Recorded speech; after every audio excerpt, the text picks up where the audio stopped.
fiction, science fiction, horror, fantasy, crime, LGBT, thriller.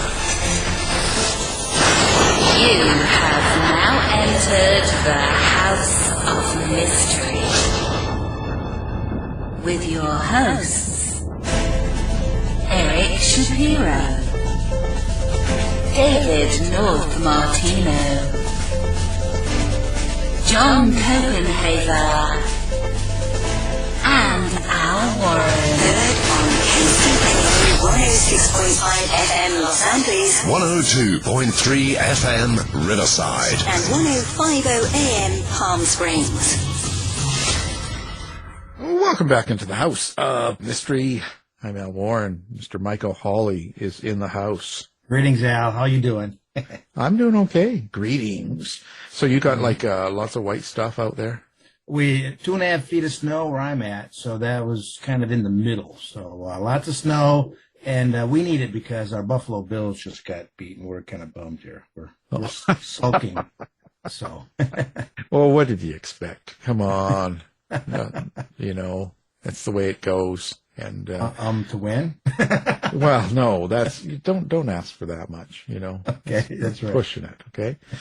Well, you should be good to know the cold spell's over in the west, so it's warming up. It's rain already, so that should be heading your way. Oh, thank you. Yeah, you're welcome. I just turn a switch and it happens. Great. It's that easy. Yeah, that's the conspiracy. You can control the weather. Well, speaking of that, we're we have an author today, and we're going to be talking about all sorts of things. Now, this is an espionage sort of spy thriller, so it's called A Fifth of the Story.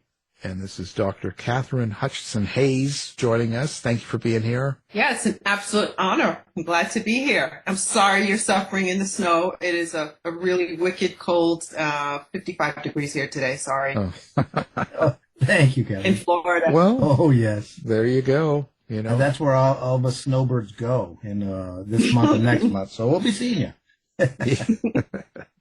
Yeah, I see the meme of someone builds a snowman and he's got a little sign and he's holding a thumb out, right? Because he's got a fake hand with a thumb, and it's like Florida is on his sign. Oh yeah, he's hitchhiking. Well. So listen, what can I say? So Katherine, you've got this book coming out February 27th, mm-hmm. and what led you to write a book about this sort of field? We're talking about thriller and conspiracy and all that sort of stuff. So what brought you down into that road? Yeah, so I would have to say it would be my mentor. His name is Cecil Murphy, and originally, I had the same title, but I had a completely different book. It was 90,000 words of a book around the same premise. And the premise is that there are 5 sides to each story. There's one, there's your side, there's my side, there's what other people see, they're the facts. And then the other part is what God sees and what he thinks and what he believes. And if we live for that 1/5, what God sees and what he believes, we'll live a good life. That's the premise. But then I have all kinds of things happening around it, and it had to do with law enforcement. And my mentor at the time, who was helping me edit the book, would ask me, why are you writing this particular book? And he's asking me, what did I do? What did my husband do? And he said, I don't understand why you're writing this particular book. It just seems like you have the background to write a book where you are shedding light on some of the intelligence agencies that you're privy to. And it just opened up a whole new world to me. And I literally wrote a book on the fly in 10 months. Now, to some people, that may not be a lot of time, or it may be a lot of time. I'm not sure, depending on how fast they write or how slow. But it included all the research, all the interviews for my husband and the people that he works with to dig deep and to create this story. So you had to learn yourself about some of the agencies like CIA and intelligence and stuff. And I guess, so your husband was part of that, right? He was more DIA. So that is like the CIA of the military. So you kind of got a lot of firsthand information from that. Did you have a point to it, Bud? Like, so you're writing this, and you sort of said why you're writing it, but when you write the story itself, there's got to be a certain amount of entertainment, of course, and excitement and thrill and all that stuff in the book for people to get into. But was there a meaning to it, a subtext? Yeah.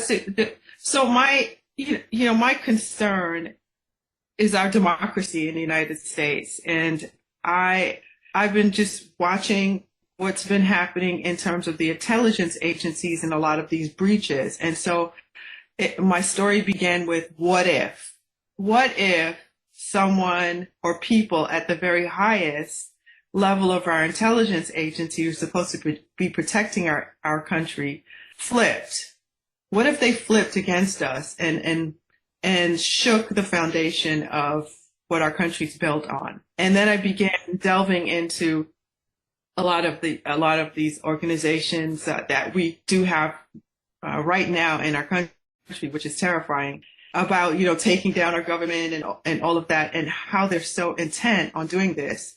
And I created a fake organization that infiltrated the highest intelligence agencies. But this what if is very much based on things that have already taken place and are currently taking place in our country, which is terrifying. A question: your protagonist is Brock. Yeah, Brock O'Reilly. And CIA. Now, I'm a retired Navy commander, so I've been in trouble by all these organizations, and I've been in jail. Oh, I'm sorry. Did I say too much? No, but I actually am. But what?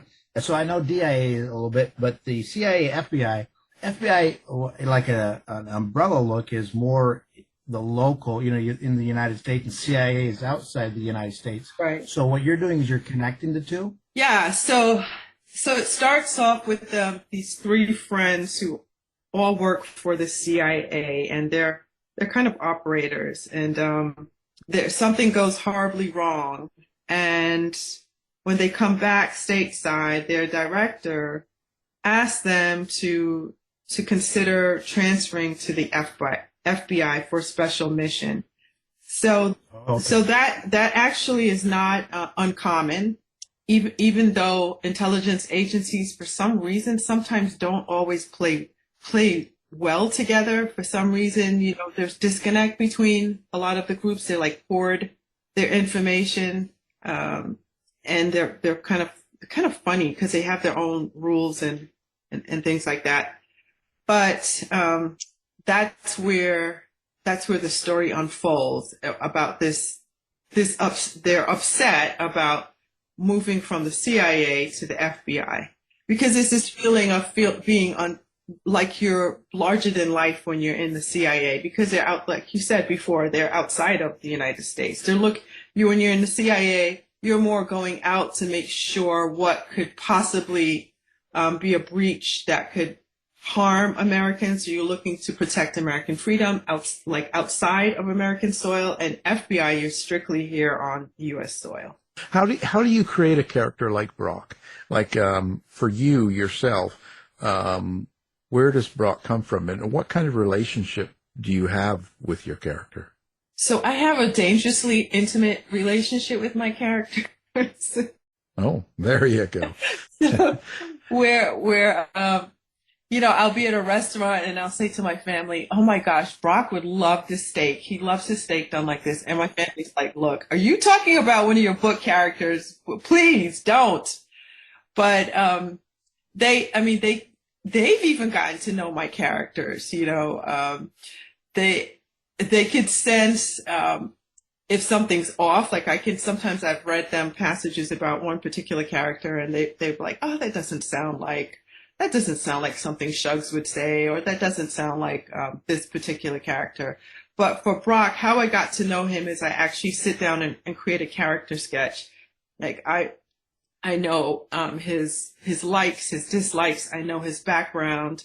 I know intimate details about him, so that my writing about him is organic. And when he reacts to a certain situation, he's reacting naturally, because I've already built on this foundation that, Brock, he doesn't, maybe he's just an only child.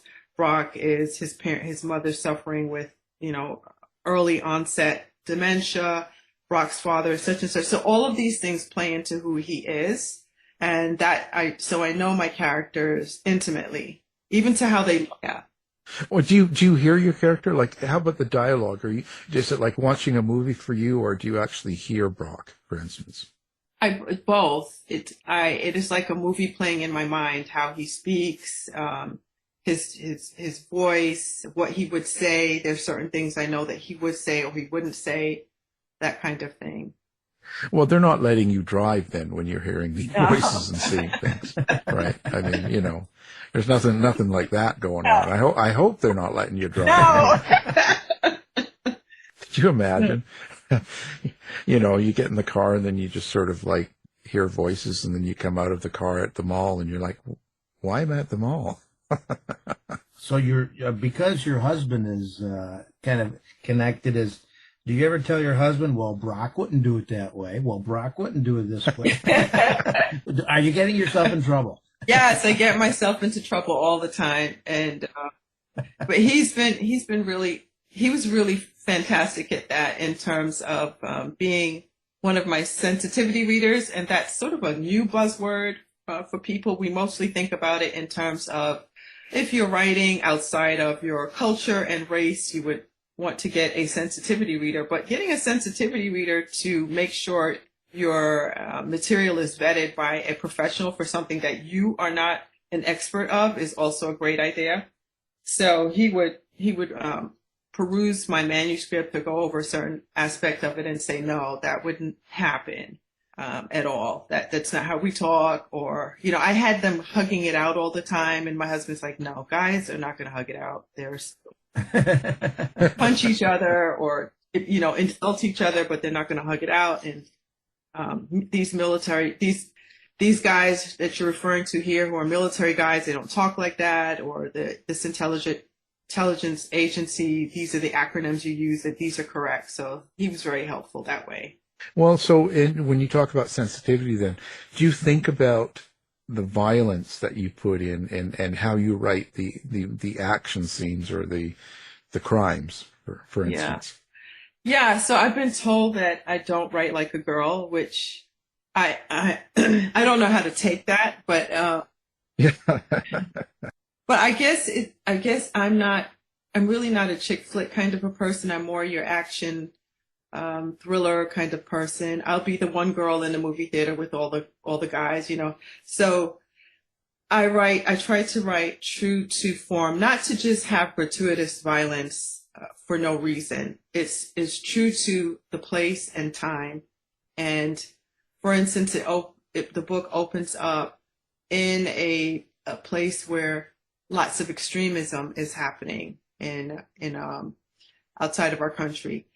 And it's violent, but it's something that's realistic. There are things that have actually happened that have been described to me by my husband. And in fact, I think I downplayed quite a bit of some of the scenes, not to go overboard.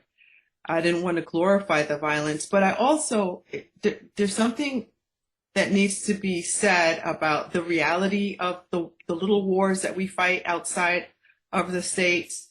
That, people say freedom isn't free, but I don't know that they often understand what that entails. Like how many people's lives are put in harm's way, how many people die, civilian, contractor, military, CIA, what have you.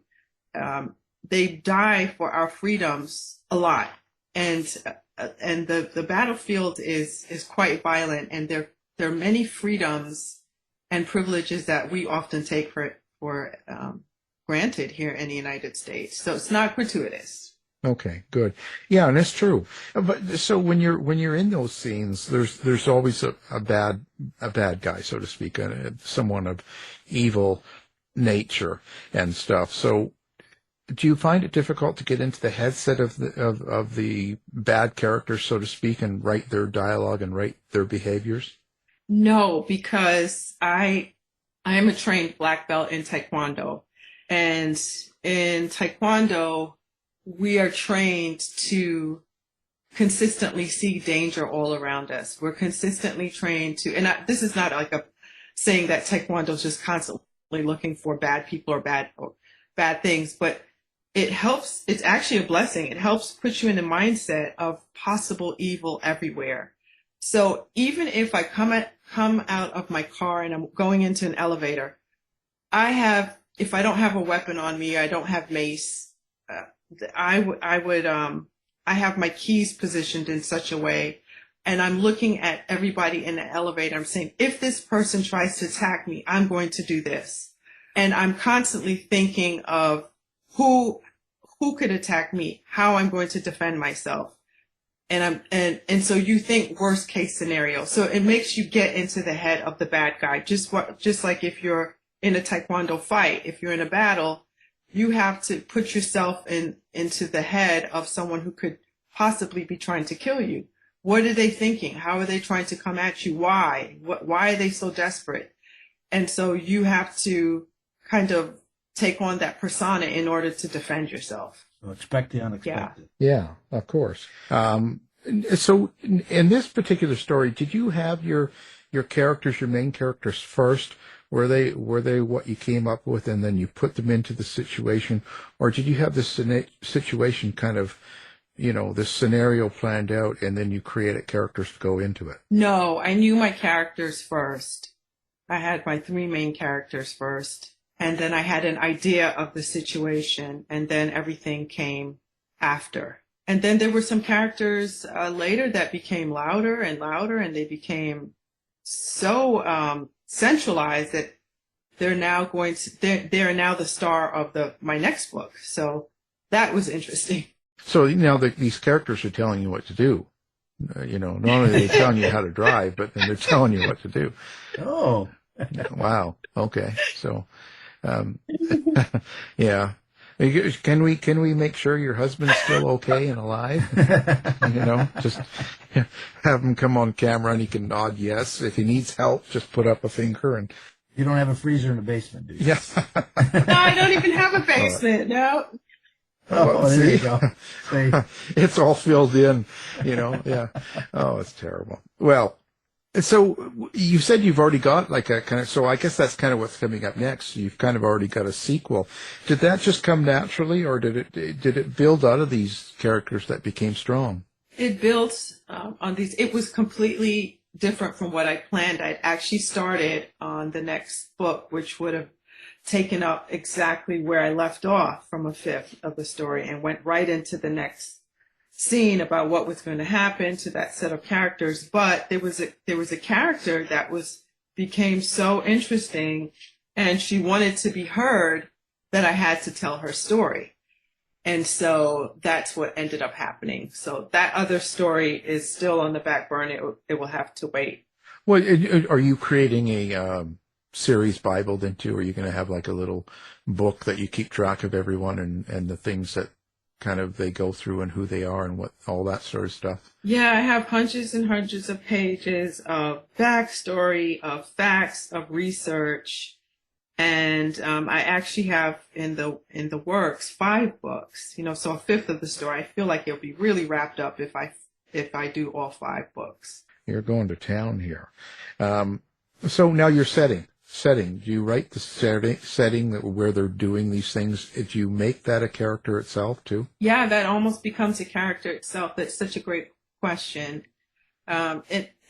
It takes place where a lot of our intel hangs out. That whole Washington D.C., Virginia, Maryland area, and the time of the year and the season where it's written, it's really dreary, and so you get a lot of the rain, and it has become its own character, the setting. Now at the end of the book, like when you go through this, you said 10 months, so the whole experience of putting it together and checking and writing and doing all that stuff and that, you kind of live through your characters, as you say too, when you're writing it. So the things they're going through, you go through and you feel and all that and the tension and all that stuff. How do you think something like that changes you? Yeah, another wonderful question. Tragically, writing this book, I had two horrible things happen. My brother, who's very close in age to me, and we were very close as siblings. He died suddenly.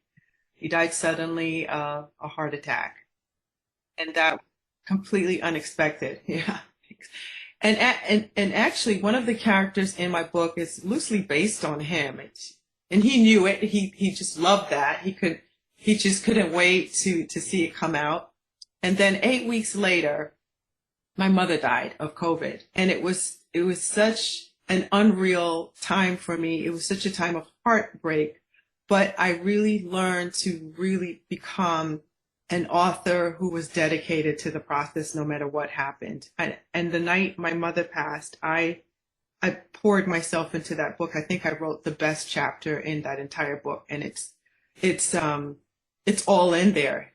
So I can tell, they wouldn't be able to tell, oh, her mother died, but it's so laden with rich emotion. I didn't want to waste any of that, and I poured it into that novel and into that particular chapter. What do you hope the reader gets out of it?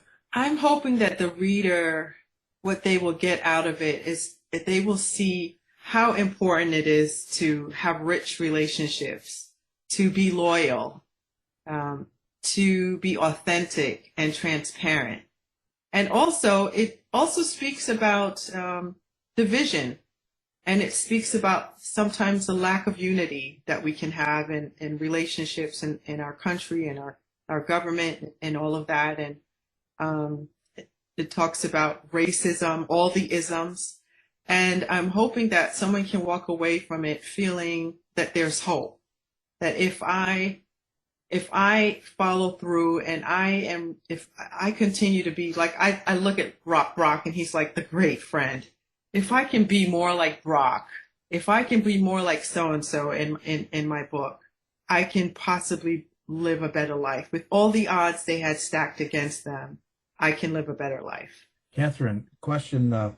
You talked about extremist organizations. Do you get into the mind of an extremist to try to get your readers to kind of almost understand where they're coming from? I do. And that's pretty scary, but yeah, I was going to say that's pretty terrifying. But I went back to even looking at cults and looking at how cults are built, looking back at people like Hitler, just looking to seeing the most extreme organizations and things that were built on heinous hate.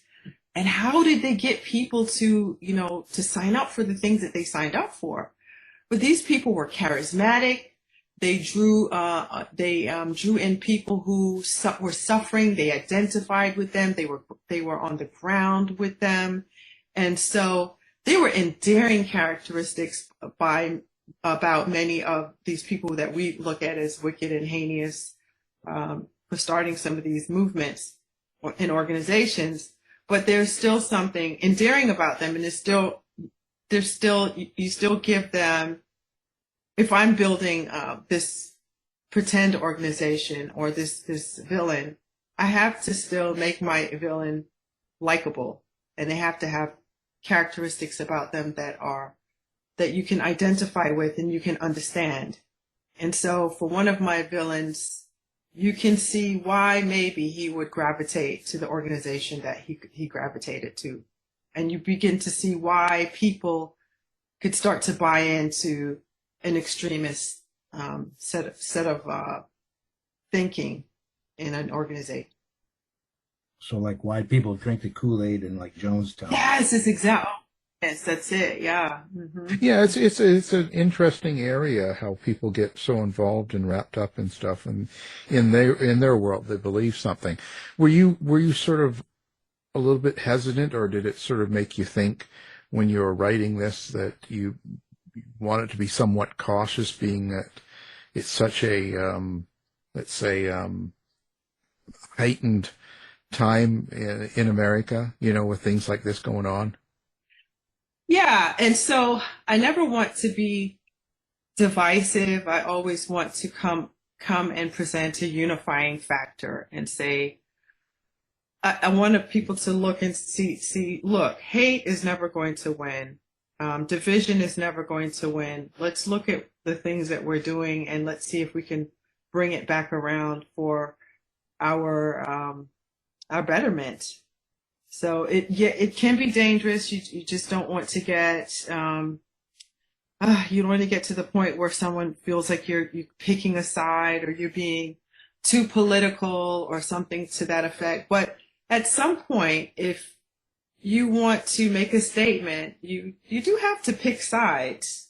You have to err on the side of good or evil. Right, of course.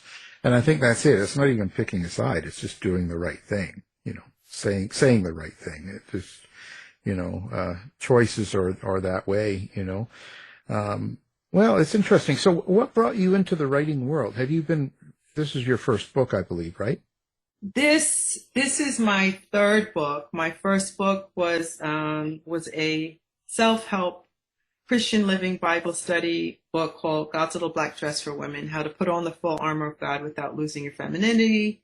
And then my second book is a collaboration with other writers. I was the editor on that book. It's called Focus, 45 Devotionals to Keep Jesus in the Picture. That was just released in December 14th.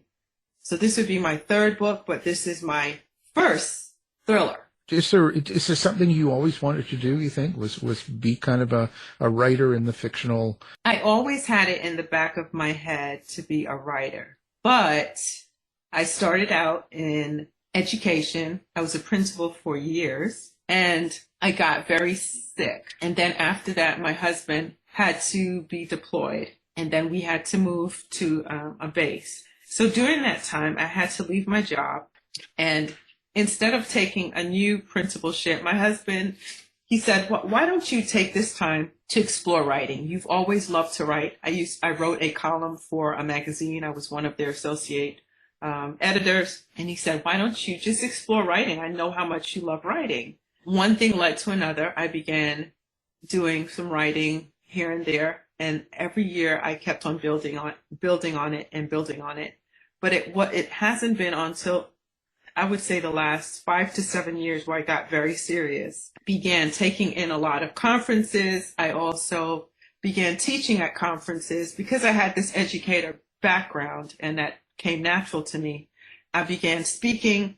I began doing lots of editing, lots of guest magazine writing. So my magazine writing really took off. And then I just decided to definitely pursue the, authoring a book. What makes a good book for you when you're reading it? Well, if it's fiction and if it's thriller, which is my favorite, it's got to be the kind of book that keeps me up at night where, I'm doing dumb stuff like, I turn on the flashlight app on my phone and I'm reading it at night, getting in trouble with my husband. That's a sign of great fiction. So it's at the end of every chapter, like I can't wait to find out what's going to happen next. And I'm really invested in the characters. I think about the characters there. I think about how well written. I'm always looking for plot holes, but if I can't find any, that's intriguing to me. And then for nonfiction, nonfiction to me is very much the same way. I feel like good nonfiction needs to tell a story and needs to captivate the audience and hook me. And so what do you think is the biggest challenge about writing a book like this? So for writing a thriller, it's to keep the momentum. I wrote some beautiful chapters. They were really wonderful. But when going back and looking at them and working with my editor, I had to agree that they didn't progress the story. They were well written. They were beautiful. They told a lot about my characters, but they didn't progress the story. I could possibly lose my reader. And I didn't want to do that. I wanted my reader to skip meals, call in sick for work, all of that stuff. So I had to make sure that it was action-packed and it was well thought out and that even my subplots would work out. And then there's a lot of moving parts, even when we were talking about the action, like even fight scenes, you have to make sure that those make sense. The place and time makes sense, that you're you're not creating a new personality for your character, that they are consistent to who they're supposed to be.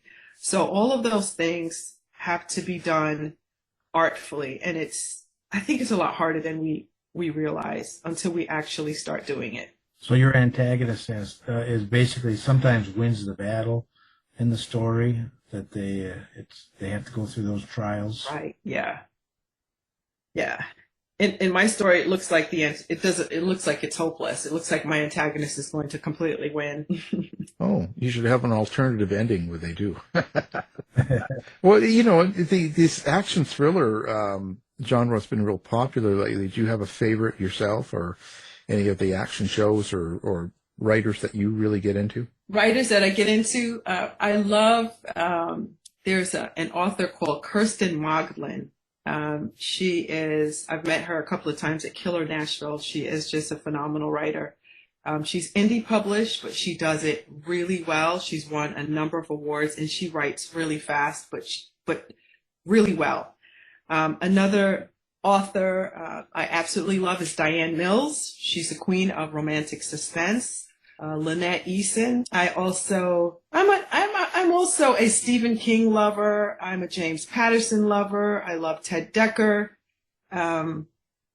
There's so many that there's Stephen James. He's one of my favorites. I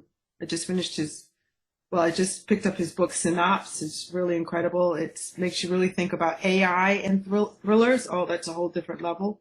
I guess another thing to think about, you've got to keep things fresh as you go throughout the story. Like you said, keep it going and keep building.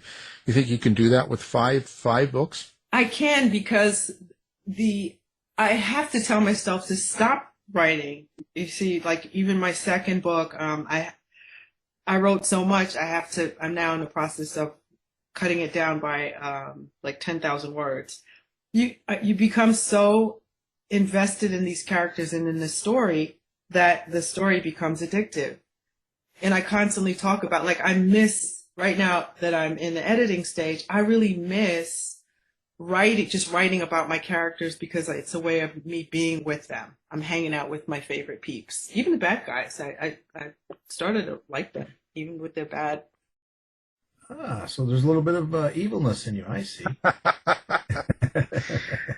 Well, no, isn't it true? But I mean, with your bad characters, your evil characters, the ones that are doing things that are not right, if you explain them enough, if you flesh out that character enough, a lot of times you learn why they do the things they do, or what is it that they see, how they see the world. Right. Exactly. Yeah. And it actually is healthy in a way, because it opens your mind up to have empathy for other people and see how they got where they are, that it's not by accident. It's by what the kinds of things they started believing, watching, people they started hanging out with. And that's why it's so important for you to guard all of those things. What you listen to, who you hang out with, what you prescribe to. You have to be careful. Like the members in extremist organizations, is that what you're kind of talking about? Mm-hmm. How they got there? Right. Yeah. It's and I have to also think to myself that I'm not above that either. That if I wanted to be completely one-sided, I could definitely fall into that trap. I'm grateful that my undergrad was English, and in that was quite a bit of journalism. And as journalists, we were trained not to watch, to just fact check information, not to prescribe to just what one political party was saying, what one particular news station was saying, to really go and check the facts. And I cannot tell you how helpful that has been throughout my entire life, because it helps you to never have this one-sided idea of how things are. I don't have a problem looking at BBC, Al Jazeera, Fox News, ABC, MSC, all the alphabets, and looking at the news and the world from a variety of perspectives. Yeah, well, it's how you find things out, So listen, are you doing social media? Do you do a website? Do you like readers to come and interact with you? Oh, I love readers to come and interact with me. Yeah, I have a website. I have all the things. I have Instagram. I'm heavily involved in Instagram and on Twitter. I mean, X. What's your website? My website is real simple. It's just my name. It's www.Dr.